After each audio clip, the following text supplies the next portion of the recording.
What's shaking, you guys? Welcome back to the Let's Go Win podcast. We are in for a treat. I'm definitely in for a treat because today we're going to be talking about some education reform, perhaps. We're talking about books, which, as you guys know, I love to read. I love to talk about them, but we're talking to an expert. Brandon Hakim is the founder of insiderschool.com and is on a mission to give you the education you'll never get in school.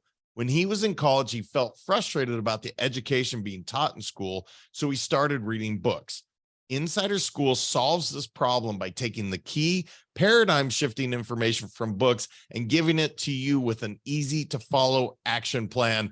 Brother, that is, I'm fascinated already. I told you off air, like, I love reading, so I cannot wait to hear your perspective. How are you?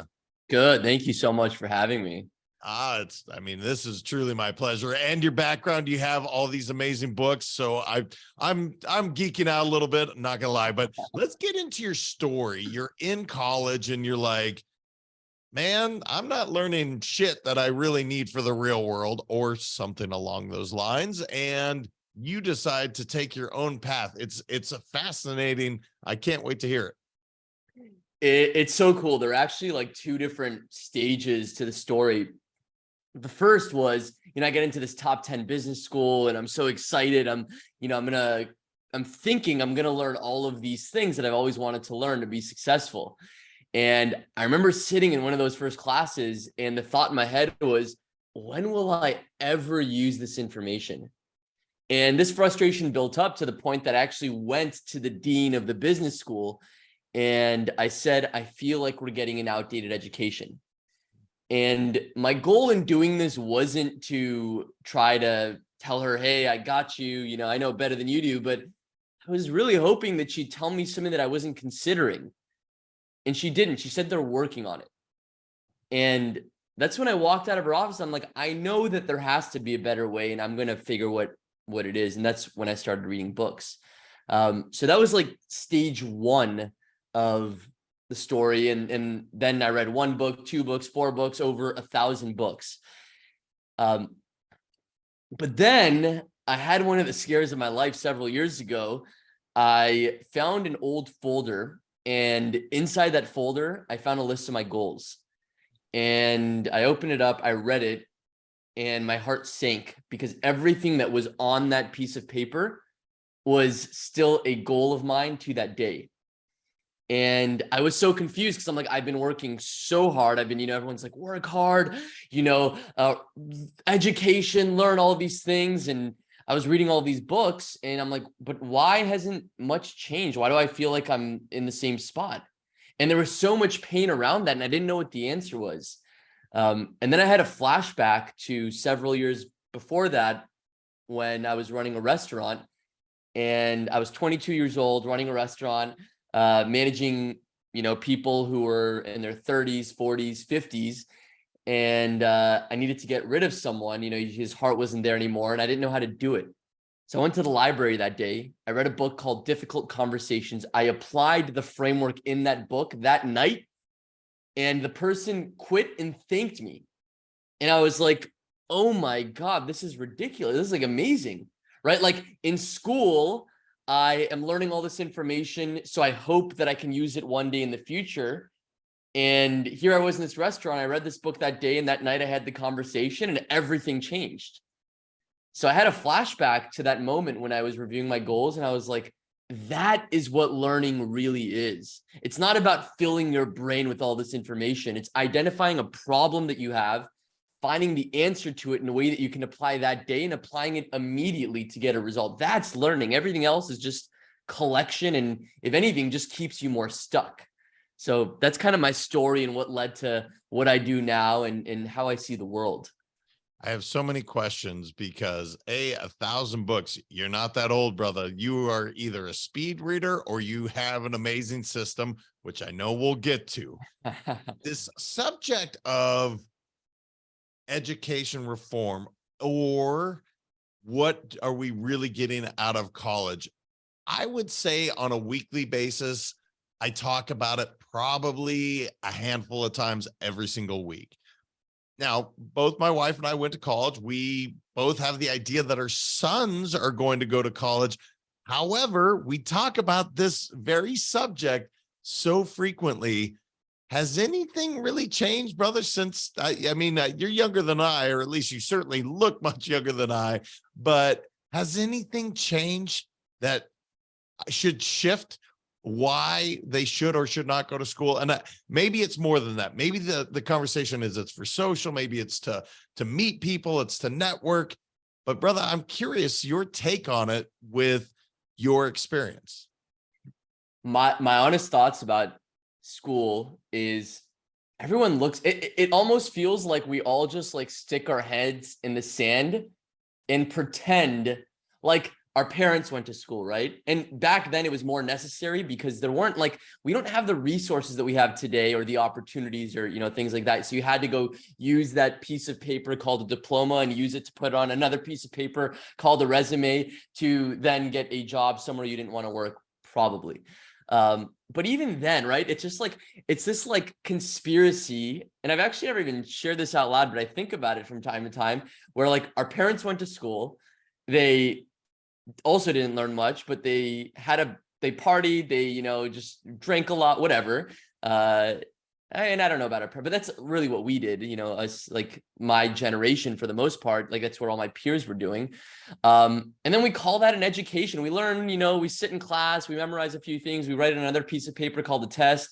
We forget about it the next day. No conversation, on our end of how are we going to use this in the future. No interest on the part of the school on whether or not you'll be able to apply this in any practical sense. So it's just this like whole idea that we've all bought into and we all go along with it because as students, we still do get a lot out of it. We have a lot of fun. We build connections. We grow up in a lot of ways by going away to school. So there are a lot of these benefits, but the idea that we call this an education, we call this, setting ourselves up for life or whatever it is that we call it these days, is just like, again, I've never shared that before. This is the first time I've even talked, but it is something that I think about to myself and like my private thoughts from time to time. Just like, if you really think about it, it's just like, it's kind of crazy. But then again, you could look at a lot of the things in the world and say the same thing about that we just all call normal, but is really kind of like insane. So yeah, that's my thoughts about it. Yeah, it could be a bit of conditioning for sure. It's kind of, that was the norm, right? I would say this, and one of the people that have really brought this to the forefront is Gary Vee. You hear him talking about it's crazy to go into $200,000 worth of student debt and then taking on a job where you're making 50 grand a year. How are you going to get out of that? Like, there's some real practical knowledge and sense in that. But anyway, that's for maybe another topic. I want to get to this reading that many books, 1,000 books, brother. That is a lot. I mean, again, I read 25 to 40 on a yearly basis.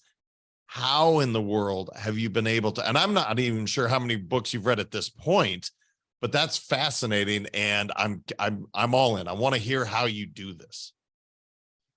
So there was a period where I was reading I don't know if I ever hit 300, but I was reading almost a book a day. So that's like, I was first of all, less busy than I am today, managing less things than I am today.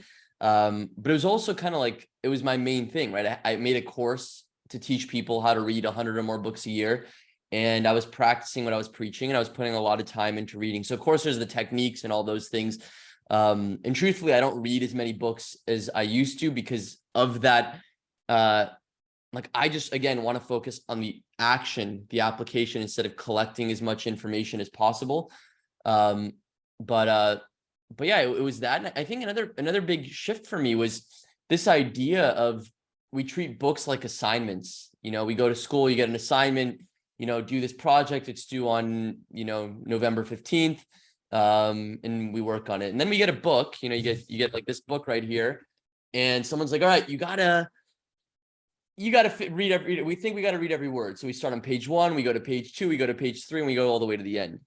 It's actually funny. I think one of the biggest shifts for me in mentality was again, this is another example of there are benefits that come out of school, So the Entrepreneurship Club had this online entrepreneur who came and spoke to the club I was in on that talk.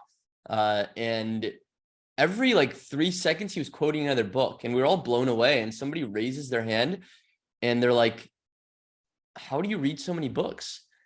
And he's like, the biggest misconception about reading is people, exactly what it says, people think they need to start on page 1, go to page 2, and go all the way until the end. He's like, you have to realize that a book is a tool. It's a tool to be able to help you achieve your goals. It's a tool to help you overcome a problem that you're facing. So this idea that you need to, read every word in a book and just go through it like an assignment is totally wrong. So that was just like a mindset shift. He's like, if you want to read just a part of a book, that's okay. If you start reading a book and it's shit, stop reading it. That's okay. If you want to dip into certain parts and dip into other parts and skip stories in between, that's okay. If you want to read every word because it's really valuable to you, or it's like a story that you're enjoying, that's okay too. But that was like the biggest thing for me, where I'm like, I'm going to use them as tools instead of as assignments, realizing that there's no value. We, again, going back to that school mentality, we've all become conditioned to thinking that reading a book has value in itself. Like we're like, oh, cool, I read 4 books this month. And it's like, who cares? Did reading that book make any difference in your life? And if not, then you wasted your time. Congratulations. So it's like realizing that a book is a tool. And once I guess I didn't really have that realization till later on, but I partially had it when he spoke to our class, to that club in college. So that was a big shift for me. And of course, there are tools to read faster and so forth. But yeah, that was one of those big things for me that was just like, wow, that just changed my life. Yeah, I guess maybe it is conditioning, because maybe it's FOMO, maybe it's I just have this way where it's like, man, I got to read it all because I don't want to miss something. But it is interesting because I say often, I'm like, look, when I'm reading a book, I'm looking for 2 to 3 ideas. That's really what I'm hoping out of this 300, 400, whatever page book. That's what I'm really looking for. So it is I can get behind the idea. However, I will self-admittedly, I like to read every word, even those books that I'm like, oh, I can think of one book, and I won't say it aloud because it was actually a very content-wise great book, but it took me 3 years to read. That's how much I dislike this person's writing. The content, fantastic. The writing style, So how do you get that mindset shift to say, okay, cool, I'm using this as a tool? How do you make sure to get the good stuff from this book? Because that author poured their heart and soul into this thing, man. How do we make sure to get the good stuff out of it? 2 things I'll say. First of all, about what you just said, I think was just so deep and so important for people to understand. You said when you read a book, you're looking for 2 or 3 ideas. And a quote that I really love, Gary Halbert, the copywriter, he said, a single idea you have while walking on the beach could be worth more to you than 10 lifetimes of hard work. And everybody listening to this, if you reflect on your life, you can identify a huge gap between where you are and where you want to be in at least one area of your life, maybe more. Maybe it's in your health, you want to lose weight, or maybe you want to gain weight. Maybe in your relationships, you want to find your soulmate, or you want to have deeper friendships and connections. Maybe in your business, you want to be in a different career, or making more money, or investing. But the thing is, we look at that huge gap and we think that it's going to take 1,000 different ideas to get us to cross that gap. But what we really need to realize is that a single idea can change everything.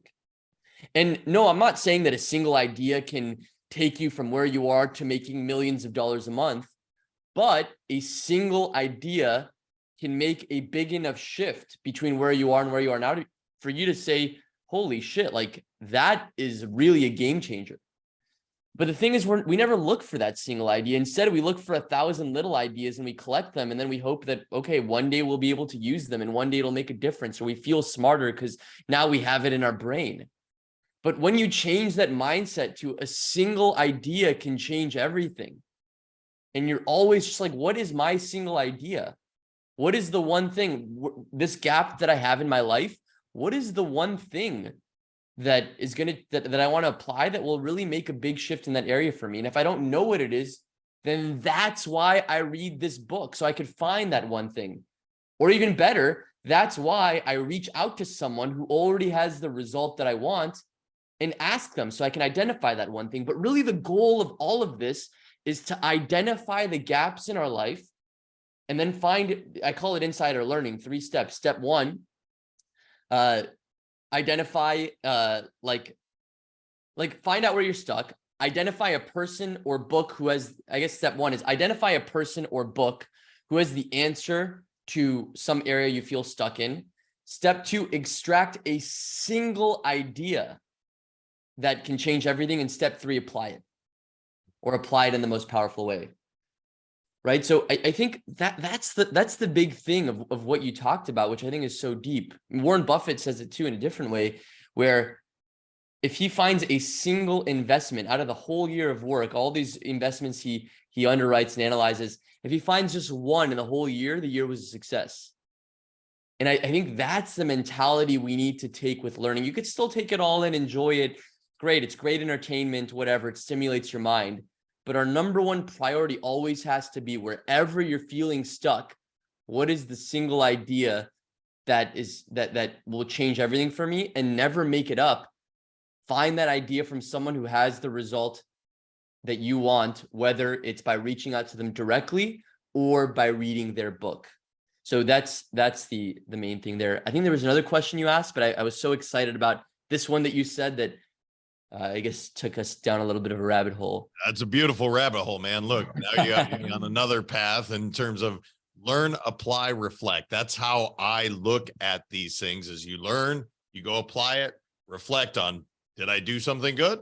Did it not work? And you do it again and again and again.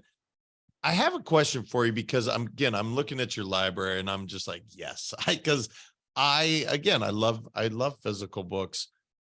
Is it dying, people carrying around physical books, brother? I'm so curious, from an avid reader and someone that has shaped a big part of his life around books. Is it dying on the vine where people are like, nah, I got my Kindle, I'm listening to it? Are physical books literally going away as the world becomes more and more electronic and digital? I can't speak about the world or others, but I know about myself, the difference for me between having a physical book versus reading something electronically is day and night. You know, being able to flip through it, being able to preview the book. That's such an important step in reading, flipping through it from beginning to end quickly to see what's in it, you know, before you even start reading it. All of these things you can't do. The way you could fold pages or take notes, or again, I know like Kindle, I've actually never used a Kindle, admittedly, but I know the things they've come up with have helped you flag pages and things like that. But I think there's no alternative to reading a book. But I also think the other thing is, like, we all need to disconnect our brain from technology in this constant go, go, go. You know, we always think that, okay, we need to be going to keep up with others and so forth. But just that moment of disconnection that you take, you know, like I think gives you back tenfold. Something I've actually started doing. I've never been good with my phone, but I've actually started turning my phone off once a week. Only like the last couple months on the weekend. And just, I feel like that gives me 1,000-fold of that day throughout the whole rest of the week. Because I noticed that at the beginning when I turn off my phone, there's so much, like, my mind is racing. Who's going to text me? Oh, I need to do this. Or I'm thinking about the work that I did during the week and all of these things. And little by little, it slows down. And it's just like a recharge. So going back to books, reading a book can either be a disconnect with a physical book, or it could be, at least to me, feeding in more of that constant mind running disconnection from, you know, who you are by just, you know, making it an electronic thing. Well, the disconnection, there's no doubt. I mean, look, that's a whole different episode, but I will say the benefits to doing that are substantial. We all need to unplug. We all need to go out in nature more frequently. We need vitamin D. We need to ground. Like, this is a real thing for sure. Specific before I switch chapters, if you will, and go down a different path, I want to ask for you on a daily basis as a habit, how much are you physically reading of pages? And I don't even know, you could say 10 pages, you could say 1,000, and I wouldn't be surprised if it was anything in between that. That's how I'm so fascinated by the way you read. So how often, or is it a daily practice? And how is there a number, or do you just pick them up at leisure? What's kind of your habitual routine? Yeah. So my recommendation for it's interesting because they say practice what you preach, and my recommendation for others is to have a learning ritual, and I did for many years. For me at this point, it looks a little bit different, and the reason it does, there's a few reasons for it. One, my business is reading books for others and giving them the actionable takeaways. So I like to batch it, more than that, where I'll read 3-4 hours. I'll read a whole book. I'll take notes on it. I'll do all those things in one sitting versus, doing like 10 minutes a day. That's one reason. Another reason I don't have like a solidify. I learn every day, but it doesn't always take the form of reading. So I guess that's the other shift for me in more of the recent years that wasn't the case before. What I do a lot of these days, in addition to reading, which I do a lot of, but is if I can get on a call, depending on who it is, but if I can get on a call, whether it's a recurring call, whether it's a once a week call, or whether it's just a one-time call with someone who is where I want to be in whatever area it is, and just have them walk me through it, to me, that's even a shortcut to having to read a book on the topic or take a course on the topic. So it just depends on what it is that I'm wanting to move forward in. What is that area? And then what do I identify as the best way to move forward in that area, whether it's a book, whether it's a one-on-one conversation, whether it's an online course, which I don't take too many online courses, but whether it's an online course. So it's kind of a mix of things in that way. And then in terms of books, it's sometimes listening to audiobooks, which are separate from the books that I read, and sometimes listening to podcasts, again, depending on what is my goal in that moment. So I think it varies a little bit for those different reasons. Yeah. And, I think part of what I missed, or I got so excited about books, but really this is a learning. And again, it's called insiderschool.com. I want to hear more about that, brother, for sure. But learning, you're obsessed with learning and sharing that knowledge. I mean, that's really what I'm picking up now. It's like, look, I went to college, wasn't getting what I wanted. I knew there was a resource in books and so many other platforms now. So talk to me about Insider School. How did you come up with this plan? What does it look like, Brandon? If nobody's ever heard of it, they've never seen it. If they were to be like, hey, man, this sounds awesome. I don't want to read, but I definitely want to get some really tangible takeaways from all these amazing authors. What is Insider School all about, brother? It's interesting. Why is it called Insider School, first of all? And my belief then and my belief now is that anyone who has achieved anything beyond mediocrity knew things we never learned in school. They were insiders. And an insider is someone who performs at a high level, right? They're productive. They know how to manage a team. They know how to operate like an executive in whatever capacity. They achieve at a high level and they make a high level impact in the world.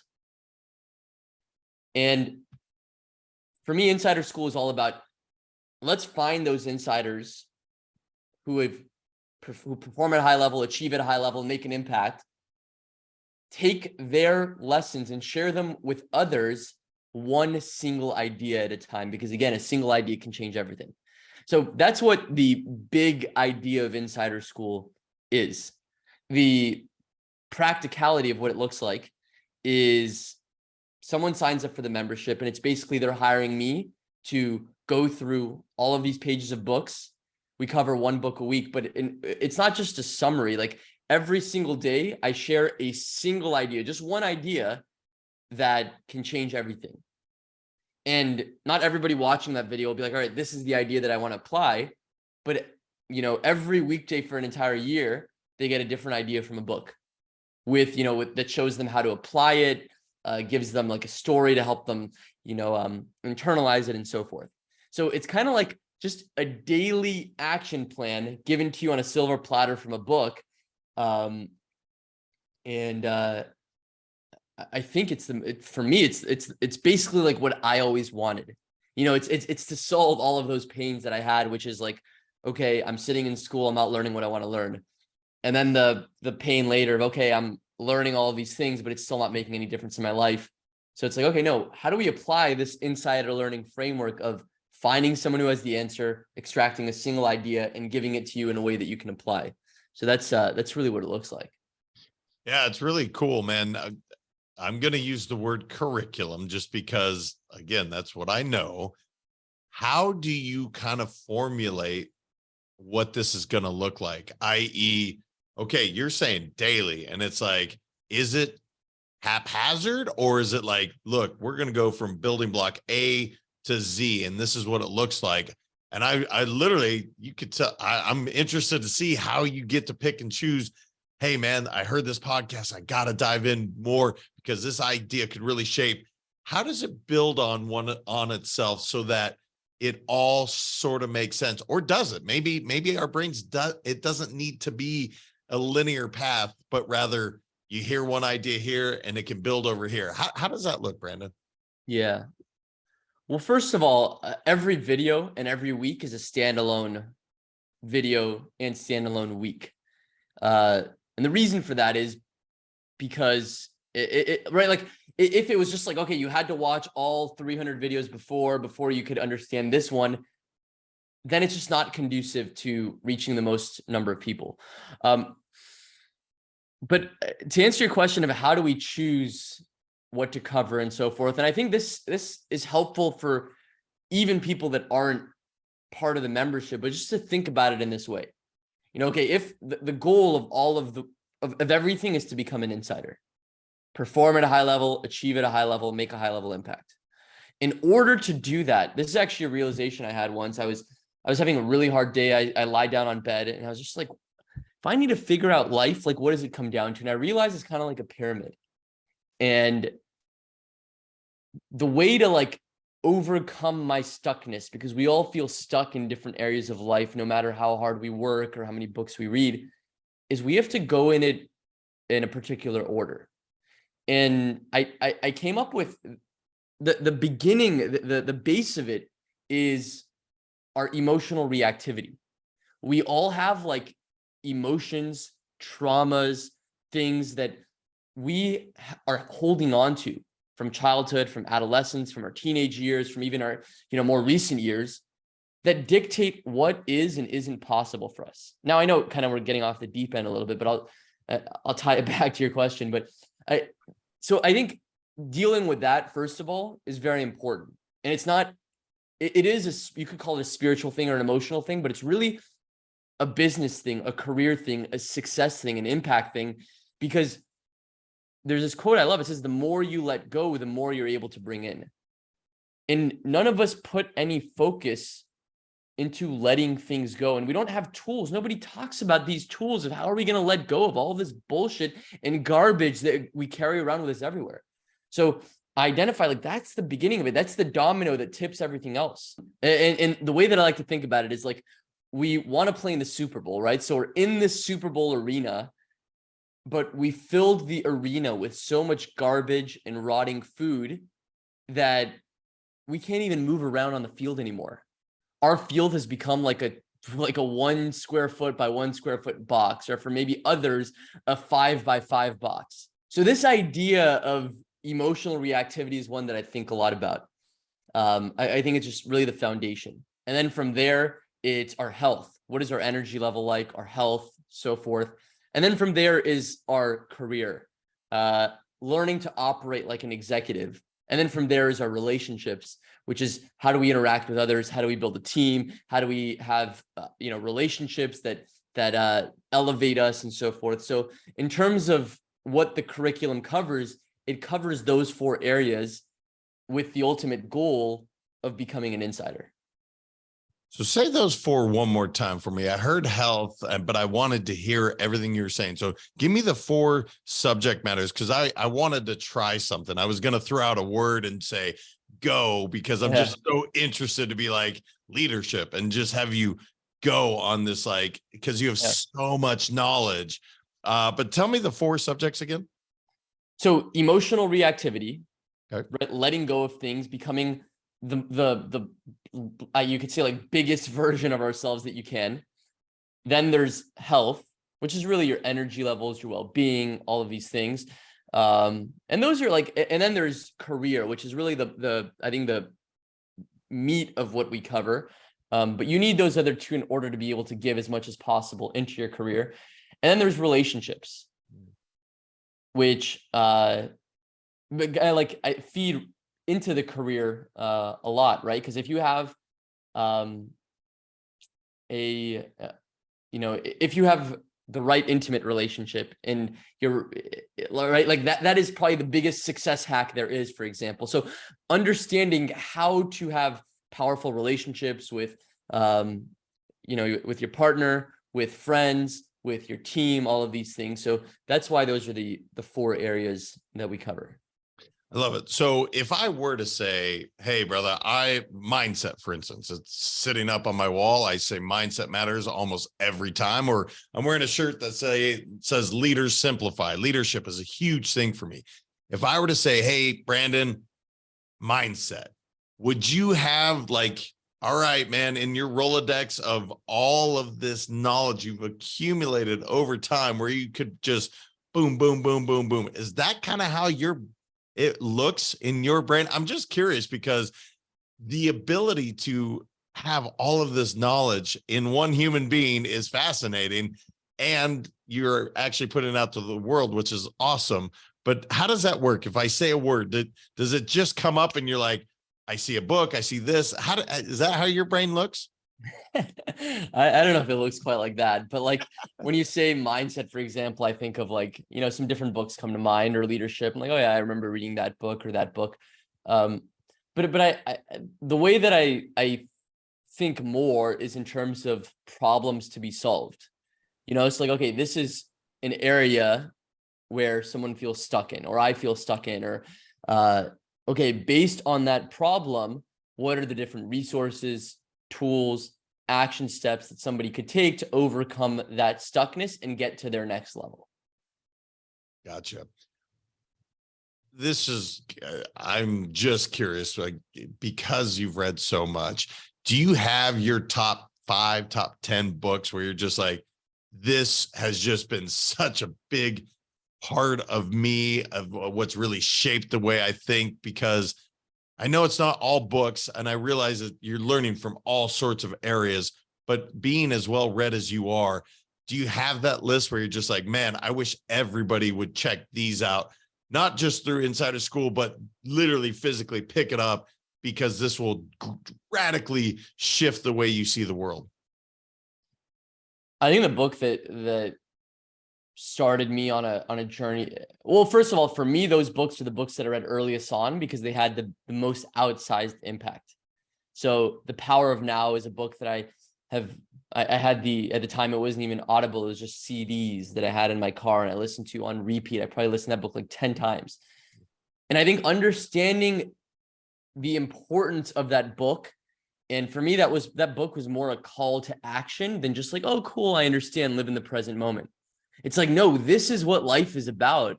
And for me, it's like the purpose of life is a journey, is this like spiritual journey, so to speak, of us learning to overcome all of this bullshit that we hold on to, and learning to be present, and learning to live with an open heart, and learning to challenge like all of this stuff that's mind created, that's created all this pain in the world. So that book, you could look at it as, oh, he has a bit boring voice or all that, but that book for me was such a big one and such an outsized impact because of the path it set me on. Another book that I particularly loved early on is a book called How to Raise Your Own Salary by Napoleon Hill. And it was an interview between Napoleon Hill and Andrew Carnegie. whether it was a real interview or fictional, I don't know. But the wisdom in that book, again, that's like one of those books that you could read again and again and again, just like The Power of Now, and every time be like, yeah, this is like a life journey that I want to go down and live by, and so forth. So I think for me, the books that really just get me to like that tackle that foundational piece for me, which is that emotional area, the spiritual area, whatever you want to call it, are the ones that have delivered the most outsized impact versus like a business book. I read a lot of business books and it's like, okay, cool, I'll apply this. I just read a book called Clockwork, got some good ideas to implement in the business, for example. But it's like those books, Power of Now, How to Raise Your Own Salary, The Untethered Soul, things like that. Even like the Emotion Code, I wouldn't call that close to one of my favorites, but even that, just like further opening my eyes to the importance of letting go of all of these things that we hold on to. Like, I feel like those are some of the books that have really made a lifelong impact on me. Yeah, man, you're clearly expanding your horizon, whether it's Eckhart Tolle or, you're talking about Napoleon Hill. And again, people coming from different worlds, different perspectives. I think that's a huge part of what this is all teaching us is, man, there's so much for us to learn and to be shaped by. And I think it's beautiful what you've done, man. The last question I guess I'll ask you, just because I feel like I could continue peppering you with questions. I just want to give you open form. Like, Brandon, what don't I know enough to ask you about? And you're like, Jam, you need to ask me X. Just kind of open form. Anything I didn't know enough to ask you about what you're doing, insider school, insider learning, all the things that you've talked about. Is there anything I miss that you're like, man, I got to share this before we hop off? So a lot that comes to mind. I'll share a story. I remember hearing a story about a master tailor and his apprentice.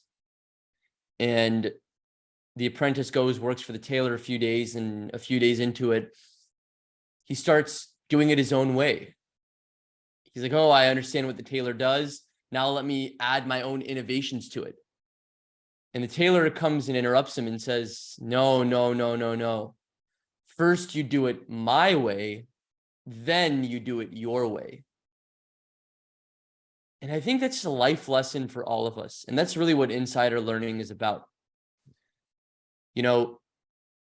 Reflect on your life and how much of it are you trying to figure out through trial and error, through figuring things out by yourself, through hard work. You're like, oh, I follow these Instagram accounts. Hard work. I work Elon Musk worked 20 hours a day. I need to do the same thing. And it's just like, maybe, but what is your methodology? Who is the insider that you're following? What is the cut and play thing? Like, first do it their way, then do it your way. But don't just go out there and think like, and I shared this with someone once and they're like, dude, that's the stupidest thing I ever heard. I'm like, why?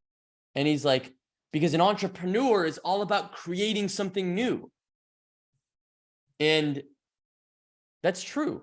An entrepreneur adds value to the world that wasn't there before.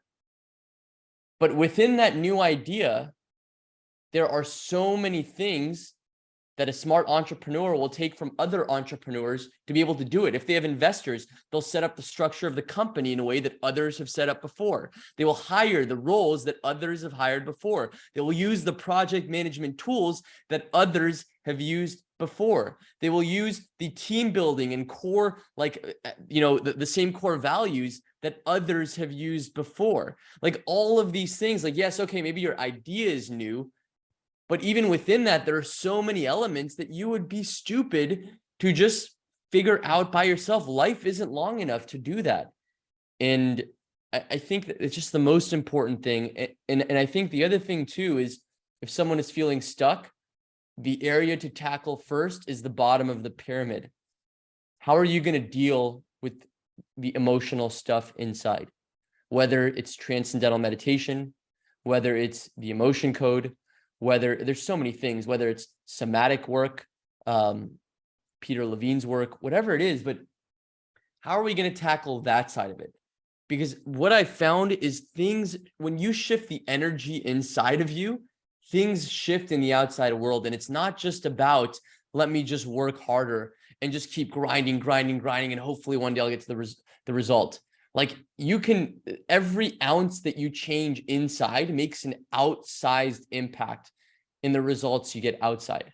So it's so important to tackle those things, whether it's a spiritual path, whether it's an emotional path, whatever it is. So for me, when you look at, looking up to insiders to resolve those things, tackle all the areas of the pyramid, but make sure you don't ignore that piece of it. How are you changing what's inside? And when I say changing, not just adding more positive thinking or affirmations, but how are you dealing with the emotional, energetic self inside and making that a more powerful self? Yeah, man, it was well put. I think back and it's like, success leaves clues, right? That's what I heard in that. And then, yeah, look inside. Let's really upgrade so that you can live your best life. And I love the message, brother. So obviously they can find you at insiderschool.com. Is there another area or place online where it would be great for people to connect with you, Brandon, to learn more about what you're doing? It's exciting. I think it's really innovative, obviously, and it's super cool. So where can people connect with you online? Something I started, before I ever had any idea of this turning into what it is today, is I just wanted to share with others what I was learning. So for many years, I just started sending emails to anyone who was interested of the things I was learning in real time. And those emails still continue to this day. So I'd say first and foremost, just go to insiderschool.com/podcast, get on that email list. And I think you'll get a ton of value from there. Number two, if you want to connect, feel free to send me an email at brandon@insiderschool.com. I love connecting with members of the community. It's super cool. Even like a few weeks ago, I got in a call with someone in Boston who I connected with 5 years before. He took one of my courses and reached out, and we just got on a call, and it was just like a game-changing call. So I love doing that. You feel free to send me an email with anything that I can do to help. And third, if anyone wants to learn more about the membership, they can just go to insiderschool.com. Brother, it's awesome. I love your path. I love what you're doing. You're making the world a better place. And you're a fascinating dude, man. You could ask this guy about anything, and he has knowledge on it. It's just remarkable. So, brother, I know we had some technical challenges. Hopefully the listeners won't know that, but you were a freaking rock star throughout, and I appreciate you, brother. I appreciate you. Thank you. I mean, look, guys, go check it out. I know I'm going to. I'm obsessed with reading, and I am obsessed with getting that much knowledge and applying it. More importantly, as Brandon said, taking these clues from other people, the insiders he was talking about, and making your life that much better. I think it's brilliant. Also, make sure to subscribe, share, review, get this out there, because we get amazing guests like Brandon because you guys keep doing that. Until next time, remember, your mindset matters. I appreciate you all. We'll talk to you very soon. Thank you so much for listening. If this content is delivering value to you, please make sure to subscribe, rate, and review us. That helps us build this community, and that is what we are all about. Building this community as big as we can, helping as many people as we can, and deliver as much value as possible. Be sure to head over to letsgowinpodcast.com for information on my coaching courses, and make sure to follow us on Facebook, Instagram, and LinkedIn at Let's Go Win 365. Let's go win and transcend in life. This is the Let's Go Win podcast with your host, J.M. Ryerson.